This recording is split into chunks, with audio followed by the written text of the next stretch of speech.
მოგესალმებით, ეთერშია გადაცემა ექიმი გვირჩევს. მე მისი წამყვანი ნანა ყავრელიშვილი ვარ. დღეს გადაცემაში სტუმრად გვყავს ექიმი ენდოკრინოლოგი თამარ ჩადუნელი და ჩვენი გადაცემის თემა არის შაქრიანი დიაბეტი და მისი გართულებები. მოგესალმებით, თამარ, მადლობა გადაცემაში სტუმრობისთვის. ასევე მოგესალმებით პირიქით, მადლობა თქვენ. ხო, პირველი კითხვით გადმოვალ თქვენთან ჩვენი მსმენელებისთვის და მაყურებლებისთვის რო აგვეხსნათ რა არის დიაბეტი, რა ტიპის დიაბეტს ხვდებით პრაქტიკაში. ამაზე რა უფრო მეტი ინფორმაცია მოგვეწოდოთ და ვიცოდეთ. კი ბატონო, შაქრიანი დიაბეტი ეს არის ქრონიკული ნივთიერებათა ცვლის მოშლით მიმდინარე დაავადება. ამ დაავადების დროს სისხლში შაქრის დონე არის მაღალი. ანუ ხასიათდება მუდმივი ჰიპერგლიკემიით. შაქრის დონე არის მომატებული სისხლში. ზოგადად დიაბეტი შეიძლება იყოს სხვადასხვა სახის. ძირითადად გვხვდება ტიპი 2 შაქრიანი დიაბეტი, დაახლოებით 85% შემთხვევაში დიაბეტიანი პოპულაციის არის ტიპი 2 შაქრიანი დიაბეტი. ასევე გვხვდება ძალიან შედარებით ნაკლებად, მაგრამ არც თუ ისე იშვიათად ტიპი 1 შაქრიანი დიაბეტი და ასევე ხშირი არის გესტაციური, ანუ ორსულთა დიაბეტი. ტიპი 1 დაახლოებით 10-13% შემთხვევაში, გესტაციური დაახლოებით 1-2% შემთხვევაში და არსებობს ასევე იშვიათი ტიპებიც. თუმცა ძირითადი კონტინგენტი მაინც მოგმართავს ტიპი 1, ტიპი 2.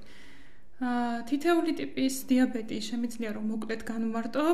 ტიპი 2-ის დროს ეს გახლავთ, როდესაც პანკრეასი გამოყოფს ინსულინს აბსოლუტურად საკმარისი რაოდენობით, ანუ კუჭქვეშა ჯირკვალი ფუნქციონირებს, მაგრამ არის რეზისტენტობა გლუკოზის მიმართ, რაც ხასიათდება შემდგომ ჯერ პრედიაბეტის გამოვლინებით და შემდგომ უკვე ყალიბდება ჰიპერგლიკემია, დარღვეული გლიკემია узმოდ და გადადის შაქრიან დიაბეტში. ანუ ტიპი 2-ის დროს პანკრეასი აბსოლუტურად ფუნქციონირებს, მაგრამ მაპროვოცირებელი შეიძლება იყოს სიმსუქნე, ინსულინ რეზისტენტობა და სხვა დარღვევები. ტიპი 1-ის შემთხვევაში მდგომარეობა უფრო რთულად არის. ამ შემთხვევაში პანკრეასი ვერ გამოყოფს ინსულინს, არის დეფიციტი ინსულინის, ეს არის ინსულინ დამოკიდებული შაქრიანი დიაბეტი და ტიპი 1-ის დროს მკურნალობა, რა თქმა უნდა, იწყება, შეუცვლელი არის აქ ინსულინოთერაპია. გესტაციური დიაბეტი გვხვდება მხოლოდ ორსულობის პერიოდში, ეს გახლავთ ორსულთა დიაბეტი, რაც შეიძლება გამოვლინდეს როგორც ნებისმიერ ორსულ ქალში, ანუ ჯანმრთელ ქალში, რომელსაც მანამდე არ ჰქონდა შაქრის პრობლემა. რისკ ფაქტორი, რომ ორსულობის პერიოდში ქალს გამოუვლინდეს გესტაციური დიაბეტი, ისევ და ისევ არის ინსულინ რეზისტენტობის არსებობა ანამნეზში, ჭარბი წონა და არასწორი კვების რეჟიმი. ზოგადად რო ვისაუბროთ, ესე ვთქვათ, რისკ ფაქტორებზე, როგორ უნდა შევუწყოთ ხელი, რომ თავიდან ავირიდოთ შაქრიანი დიაბეტის გამოვლენა, რეკომენდირებული არის, რომ თავიდან ავირიდოთ ჭარბი წონის სიმსუქნის არსებობა, მოვაწესრიგოთ კვების რეჟიმი და რაციონი არ იყოს დატვირთული შაქრის შემცველი პროდუქტებით, ცომეულით, დღეღამური რეჟიმის მოწესრიგება და სტრესის შემცირება. და ძირითადად რა ჩვენები ახასიათებს შაქრიან დიაბეტს, რომელიც არის ერთგვარი ნიშანი იმის, რომ პაციენტს აუცილებლად ჭირდება ექიმთან კონსულტაცია. კი ბატონო, ჩივილები, კლასიკური სიმპტომები, რაც ახასიათებს შაქრიანი დიაბეტს, ეს არის გაძლიერებული წყურვილის შეგრძნება, ანუ მუდმივად აქვთ პირის სიმშრალის შეგრძნება, მუდმივად უნდათ რომ მიიღონ წყალი, ღამით შარდვის გახშირება, შეიძლება იყოს ღამით შარდვა 4-ჯერ, 5-ჯერ, 6-ჯერ, დაღლილობის შეგრძნება, კუნთების სისუსტე, წონის უმიზეზო კლება, რომელიც არ უკავშირდება დიეტას და პაციენტი იკლებს საგრძნობლად წონას, შეიძლება იყოს 10-15 კილოგრამიც კი. შორს წასულ შემთხვევაში დიაბეტური გამოვლინებები შეიძლება იყოს, მაგალითად შეიძლება პაციენტმა სრულიად შემთხვევით აღმოაჩინოს ქირურგიული ოპერაციის წინა პერიოდში, ვთქვათ, გაიკეთა წინასაოპერაციო ანალიზები და აღმოაჩნდა, რომ შაქარი მაღალია. არის შემთხვევები, როდესაც მკვეთრად გამოხატული ჩივილები აღარ აქვთ, თუ კი დიდი ხნის შაქრიანი დიაბეტი არის და მე უკვე აღარ აქვთ დიდი ხნის ჩივილების ფონზე, ანუ ნელ-ნელა უმცირდებათ პირის სიმშრალე და წყურვილი. ამიტომ შეიძლება ვთქვათ, ჭრილობა არ შეხორცდეს, კანზე გამონაყარი არ შემცირდეს მარტივად, ანუ შეხორცებითი პროცესების გაძნელება, ჭრილობის ინფიცირება, ვერ შეხორცება, ანუ გართულებების არსებობა, რაც მიგვანიშნებს, რომ ნივთიერებათა ცვლის პროცესი არის დარღვეული, ერთ-ერთი მანიშნებელი არის, რომ უნდა მოხდეს შაქრიანი დიაბეტის გამოკვლევა. არის შემთხვევები, როდესაც მხედველობის დაბინდვით ან გაორებული მხედველობის გამო მიმართავენ ოფთალმოლოგს და ხდება ასეთ შემთხვევაში შაქრიანი დიაბეტის გამოვლენა. ხო, მე მინდა წინ ესაკითხს დავუბრუნდე ორსულთა დიაბეტის დროს, რა გართულებებს ხვდებით, არის თუ არა რისკები, რომ ნაყოფზე გადავიდეს შაქრიანი დიაბეტი? ანუ ამ შემთხვევაში ორსულებმა რა უნდა გაითვალისწინონ? ძალიან კარგი შეკითხვა. ზოგადად ორსულთა დიაბეტი, გესტაციური დიაბეტი, ყველა ორსულს სკრინინგი უტარდება ორსულობის დაახლოებით 24-28 კვირაზე, ანუ გლუკოზა ტოლერანტობის ტესტი, რითიც გამოირიცხება გესტაციური დიაბეტის არსებობა. გესტაციური დიაბეტი ორსულობის პერიოდში, რა თქმა უნდა, საფრთხეს უქმნის ნაყოფის ჯანმრთელობას. ეს წინაპირობა არის, რომ დიდი წონის ნაყოფი დაიბადოს და თვითონ ორსულობის მიმდინარეობასაც რისკის ქვეშ აყენებს, ანუ შესაძლებელი არის, რომ საერთოდ ძალიან ცუდად დამთავრდეს მიმდინარე ორსულობა. ნაყოფზე არ გადავა, ანუ რომ დაიბადება ბავშვი, მას არ ექნება შაქრიანი დიაბეტი, თუმცა ორსული ქალი, რომელიც არის გესტაციური დიაბეტით, ამ შემთხვევაში საჭიროებს, რომ იდეალურად კონდეს შაქრის დონე სისხლში, მუდმივად დაკონტროლოს და მიიღოს ექიმის რეკომენდაციები და დანიშნულება. მშობიარობის შემდეგ ქალს უტარდება კვლევები ისევ დიაბეტთან დაკავშირებული და მშობიარობის შემდგომ მკურნალობას აღარ საჭიროებს, მაგრამ თუ კი გვაქვს ინსულინ რეზისტენტობა, ეს საჭიროებს შემდგომ ეტაპზე მკურნალობას, რომ თავიდან ავირიდოთ შემდგომ ეტაპზე ზოგადად შაქრიანი დიაბეტის გამოვლენა. ვინაიდან გესტაციური დიაბეტი ზოგადად გვიზრდის რისკს ტიპი 2 შაქრიანი დიაბეტის გამოვლენის ან მომდევნო ორსულობებზე ისევ გესტაციური დიაბეტის გამოვლენის რისკია. ხო, აი ზემოთ ის ჩივილები, რაც ჩვენ ავღნიშნეთ, აი მას შემდგომ რაც პაციენტი მიხვდება, რომ ექიმთან სჭირდება ვიზიტი, დიაგნოსტიკის რა მიდგომები და მეთოდებია, რისთვის უნდა იყოს მზად პაციენტი.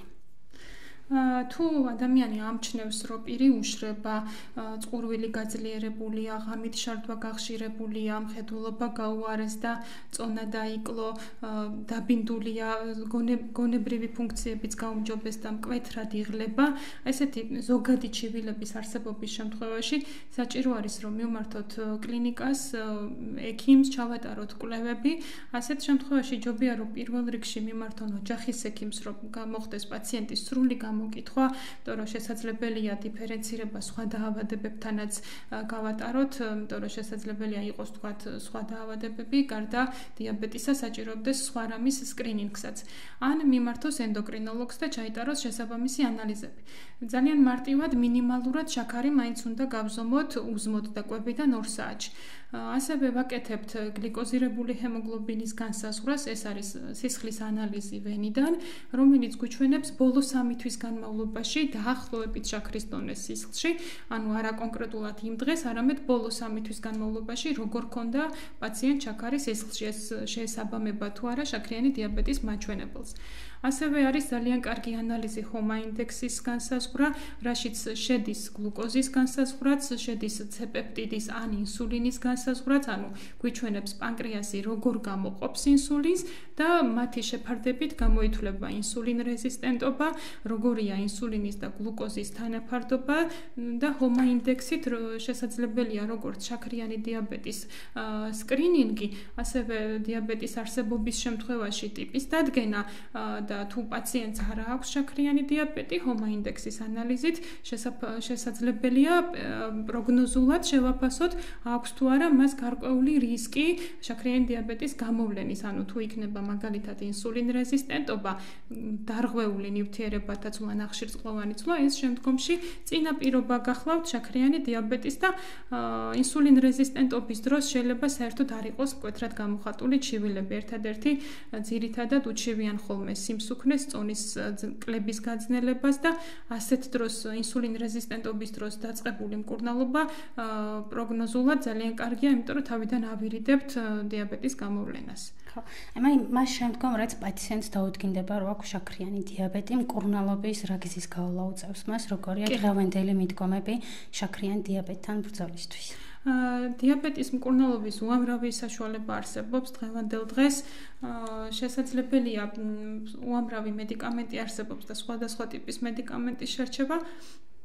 ტიპი 1-ის დროს ეს გახლავთ ინსულინ დამოკიდებული, ანუ ინსულინი არ გამოიყოფა და ტიპი 1-ის შემთხვევაში პირველივე დღიდან ვიწყებთ ინსულინით მკურნალობას, ხოლო ტიპი 2-ის შემთხვევაში პანკრეასი გამოყოფს ინსულინს აბსოლუტურად საკმარისი რაოდენობით და ტაბლეტური მკურნალობაა. ტაბლეტებს შორის არის განსხვავება, აქ უკვე დამოკიდებულია პაციენტის წონა როგორია, ისტორია როგორია, ჩივილები როგორია, შაქრის დონე როგორია და შესაბამისად ვარჩევთ ისეთ მედიკამენტს, როგორი ტიპის მკურნალობაც გვჭირდება ამა თუ იმ პაციენტთან. თვითონ ტიპი 1 ვლინდება ძირითადად ახალგაზრდა ასაკში, ბავშვთა ასაკში და შესაძლებელია გამოვლინდეს 5, 10, 15, 20, ანუ ძალიან ახალგაზრდა ასაკში, ხოლო ტიპი 2 შედარებით უფრო დიდ ასაკში ვლინდება, დაახლოებით ესე 35-40 წლის ზემოთ გვხვდება შაქრიანი დიაბეტი ტიპი 2. ზოგადად დიაბეტი არის ქრონიკული დაავადება. ხშირად არის ხოლმე ეს პრობლემა, რომ სულ უჩნდებათ შეკითხვა, რამდენ ხანს უნდა დავლიო წამალი, რამდენ ხანს უნდა ვიყო დიეტაზე. დიაბეტი სამწუხაროდ არის ქრონიკული დაავადება, როცა დგინდება დიაბეტი, ეს ნიშნავს იმას, რომ პაციენტმა კვების რეჟიმი, დიეტა უნდა დაიცვას მუდმივად, მთელი სიცოცხლის განმავლობაში და მკურნალობაც საჭიროა პარალელურ რეჟიმში. ნომერ პირველი მკურნალობა არის დიეტა, ანუ სწორი კვება. პარალელურად ჩვენ ვახმართ მედიკამენტურ მკურნალობას. მედიკამენტები დროთა განმავლობაში საჭიროებს კორექციას იმის მიხედვით პაციენტის მდგომარეობა როგორია. მაგრამ რაც არ უნდა კარგი წამალი, რაც არ უნდა კარგი დანიშნულება ჰქონდეს პაციენტს, თუ ის არ დაიცავს კვების რეჟიმს, არ შეამცირებს რაციონიდან შაქარს და შაქრის შემცველ პროდუქტებს და ცომეულს, შაქრის მდგომარეობა, შაქრიანი დიაბეტის მდგომარეობა ვერ კომპენსირდება. და ბოლოსკენ გკითხავთ, რას ურჩევდით ჩვენს მენელებს და მაყურებლებს პრევენციის მხრივ იმისთვის, რომ თავიდან აერიდონ შაქრიანი დიაბეტი, ან თუნდაც შეამცირონ მისი გართულებები. კი ბატონო. ზოგადად პრობლემა არის ის, რომ როგორც კი პაციენტს შეუმცირდება ჩივილები და ურეგულირდება შაქარი, შემდგომ ეტაპზე უკვე არის ხოლმე, რომ სათანადოდ აღარ აქცევენ ყურადღებას, ხშირად აღარ იზომავენ შაქარს და ესე იშვიათი შაქრის გაზომვით ვერ ხდება შაქრიანი დიაბეტის სწორი მკურნალობა.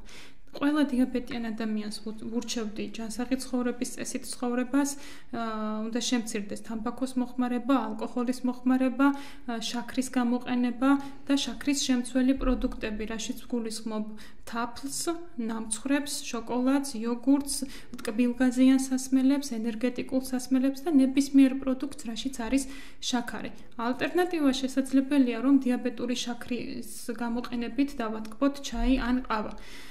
ვურჩევდი რეგულარულ მონიტორინგს ბინაზე, ხელმისაწვდომია ყველასთვის პატარა აპარატები, გლუკომეტრი, რომელიც ყველა დიაბეტიან პაციენტს უნდა ჰქონდეს და ბინაზე აკონტროლებდეს შაქარს უზმოდ და კვებიდან 2 საათში. მიუხედავად იმისა, აქვს თუ არა ჩივილები. ვინაიდან როდესაც არის დიაბეტი უკვე 5 წლის, 10 წლის ანამნეზით, ნელ-ნელა დროთა განმავლობაში ჩივილები მცირდება. ანუ თუ პირველ დღეს მკვეთრად უშრებოდა პირი 5 წლის ფონზე, როცა პაციენტი 5 წელია ავად არის შაქრიანი დიაბეტით, შემდგომ აღარ არის მკვეთრად გამოხატული პირის სიმშრალე და ღამით შარდვა და ასე შემდეგ ჩივილები. ამიტომ მიუხედავად იმისა, რომ პაციენტი კარგად გრძნობს თავს და თვითშეგრძნება კარგია, როცა არის დიაგნოსტირებული შაქრიანი დიაბეტი, რეგულარულად საჭიროა მონიტორინგი.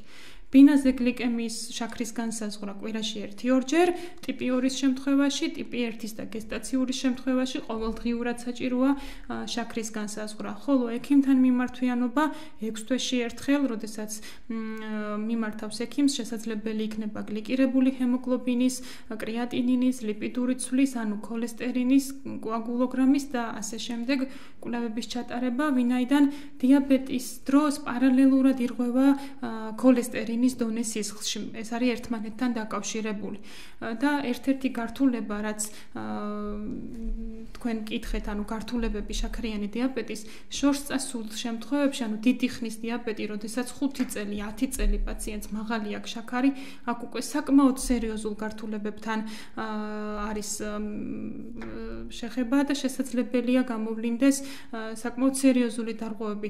დიაბეტი აზიანებს მხედველობას, ეს შესაძლოა გამოვლინდეს გამოვლინდეს მხედველობის ნაწილობრივი ან სრული დაკარგვითაც კი დიაბეტი აზიანებს თირკმელს და თირკმლის უკმარისობა, კრეატინინის დარღვევა და GFR-ის დაქვეითება შესაძლოა იყოს.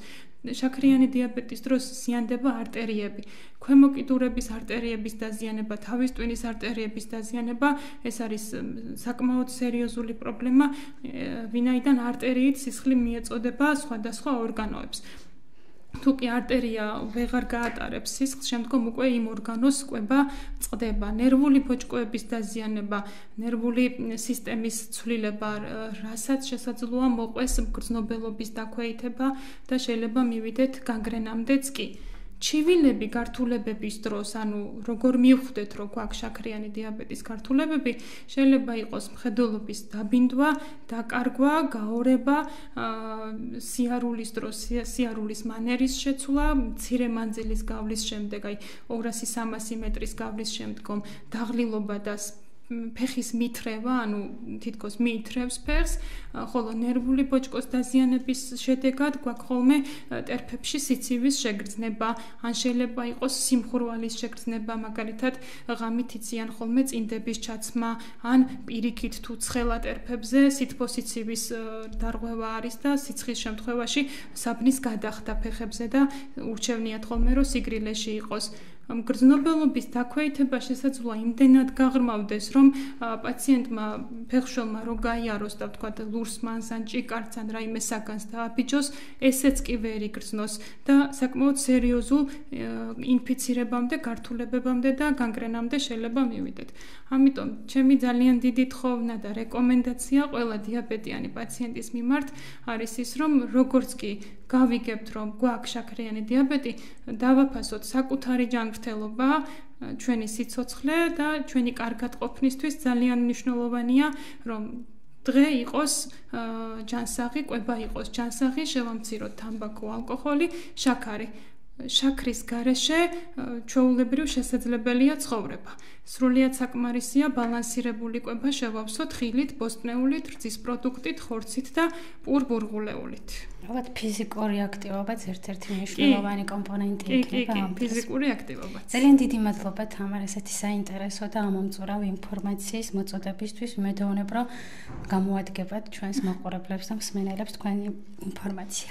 ასევე მადლობა თქვენ პირიქით. ძალიან მნიშვნელოვანი არის, რომ მოსახლეობას უფრო მეტი ინფორმაცია მივაწოდოთ და რაც უფრო მეტად ინფორმირებულია პაციენტი, მით უკეთესია ზოგადად პროგნოზი. გემშვიდობებით შეგხვდებით მომდევნო ხუთშაბათს, იგივე დროს, ამავე სტუდიაში, სხვა სტუმართან ერთად.